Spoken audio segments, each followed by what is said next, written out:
संभल लोकसभा क्षेत्र में जनसभा को संबोधित करने के लिए मुख्यमंत्री योगी आदित्यनाथ और मध्य प्रदेश के सीएम मोहन यादव पहुंचे। दोनों नेताओं का मंच पर जोरदार स्वागत किया गया। कैला देवी धाम स्थित मैदान में एमपी के सीएम यादव ने कहा कि वर्तमान के युग में भाजपा जो कहती है वह करके दिखाती है। मोदी और योगी की गारंटी इस बात का सबूत है। कांग्रेस और सपा परिवारवादी पार्टियां हैं। उन्होंने कहा कि मोदी सरकार में सीमाएं सुरक्षित हुई हैं। जब से भाजपा सरकार सत्ता में आई तब से सीमा में शांति छाई हुई है और गुंडों को ठिकाने लगाकर दोनों प्रदेशों में राम राज ला रहे हैं। सीएम योगी ने कैला देवी के जय घोष के साथ अपना संबोधन शुरू किया। उन्होंने कहा कि संभल में ही भगवान कल्कि का अवतार होना है, इसलिए संभल का अपना महत्व है। नए भारत में नया उत्तर प्रदेश और इसमें नए संभल की भी पहचान होनी चाहिए। और साथ ही कहा कि 2 चरणों के चुनाव संपन्न हो चुके हैं। दोनों चरणों में भाजपा को विजय मिल रही है। मोदी के नेतृत्व में सभी ने बदलते भारत को देखा है।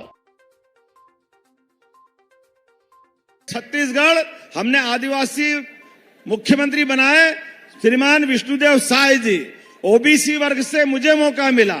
और उसके बाद हमारे राजस्थान में श्रीमान भजनलाल जी को मुख्यमंत्री बनाया जो ब्राह्मण वर्ग से आते हैं। लेकिन उल्टे कांग्रेस और समाजवादी ये बोलते तो सब रहते हैं, लेकिन कभी किसी को मौका मिला तो किसी के मुंह से ये आवाज नहीं निकलती है कि उनके घर के अलावा भी किसी को मौका मिल जाए। वो केवल घर में समेट कर रखना चाहते हैं।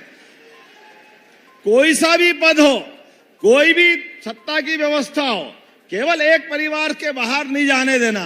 अब सच्चे अर्थों में बताओ, ये क्या सबका साथ सबका विकास हुआ क्या?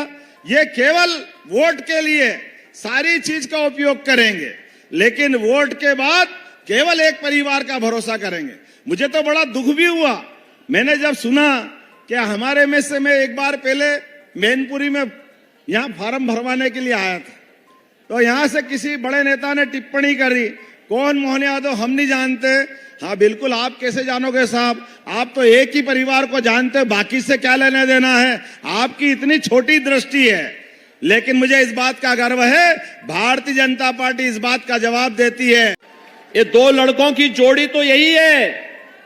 ये लोग माफिया और अपराधियों को गले का हार बनाते थे, उनका महिमा मंडन करते थे, संतों को प्रताड़ित करते थे और शरीफ लोगों को व्यापारी और बेटी की सुरक्षा में सेंध लगाते थे।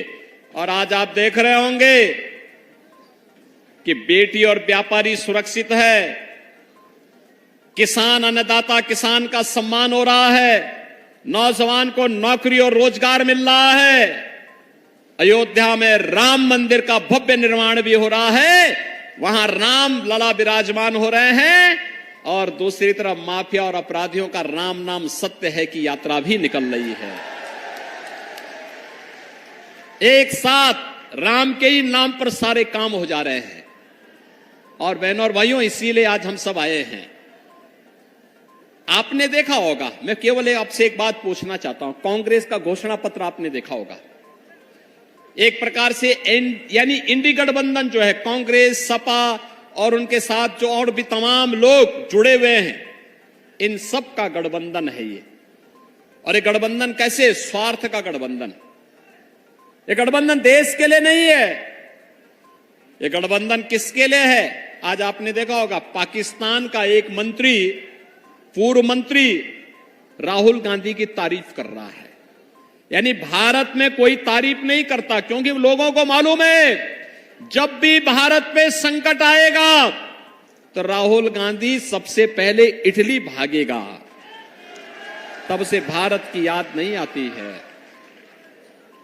तब उसे भारत की जनता याद नहीं आती है।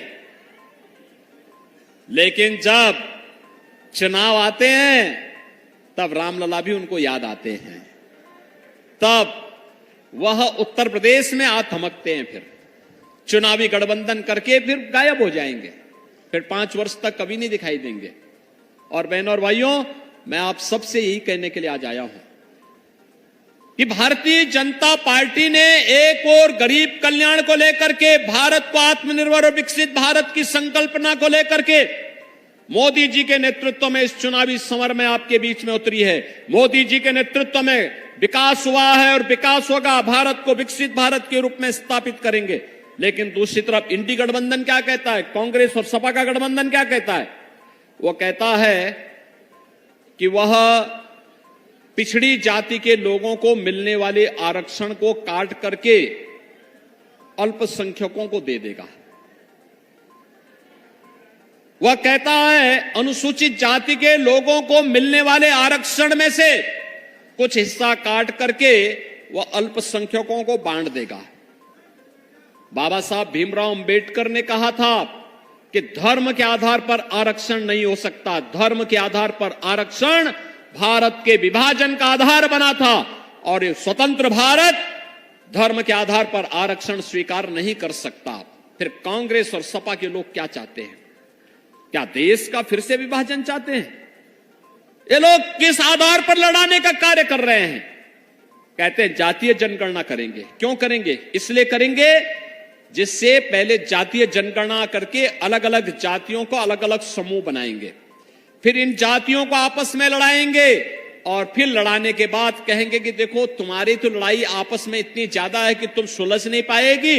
अब एक काम करते हैं कि तुम्हें जो ये आरक्षण मिलता है तुम पहले आपस में झगड़ा सुलझा देना, तब तक इस आरक्षण का लाभ मुसलमानों को दे देते हैं।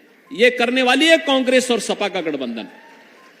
ऐसे ही अनुसूचित जाति के लोगों के, अनुसूचित जनजाति के लोगों के अधिकारों पे भी ये सेंध लगाएंगे और भारतीय जनता पार्टी मोदी जी के नेतृत्व में इसको स्वीकार नहीं करेगी, हरगिज स्वीकार नहीं करेगी। हमारी पिछड़ी जाति के, अनुसूचित जाति और जनजाति के लोगों को मिलने वाले आरक्षण में सेंध किसी भी प्रकार से और किसी भी दल को नहीं लगाने दिया जाएगा। और इसलिए बहनों और भाइयों, हम लोग आए हैं आपसे कहने के लिए, ये चुनाव नए भारत को आत्मनिर्भर और विकसित भारत के रूप में स्थापित करने का है।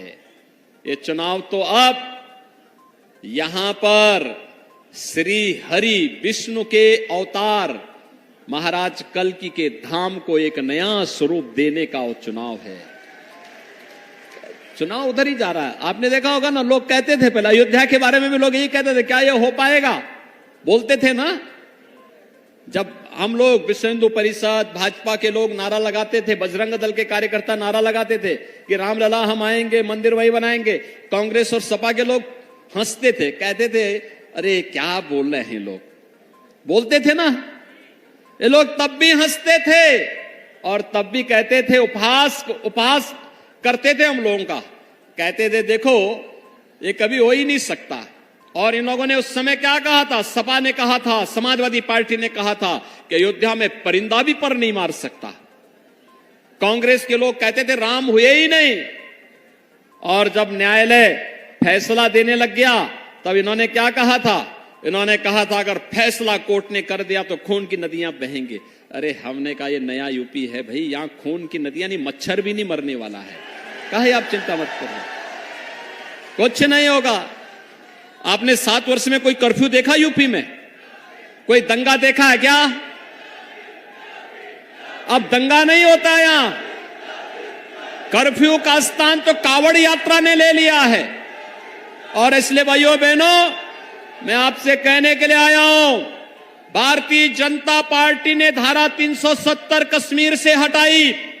भारतीय जनता पार्टी ने काशी विश्वनाथ धाम भी दिया। भारतीय जनता पार्टी ने अयोध्या को त्रेता युग के भगवान राम के कालखंड का अयोध्या फिर से बना करके आपकी आस्था को सम्मान दिया है। और कृष्ण कन्हैया के मथुरा वृंदावन के लिए भी एक बड़ी कार्य योजना के साथ हम आगे बढ़ चुके हैं।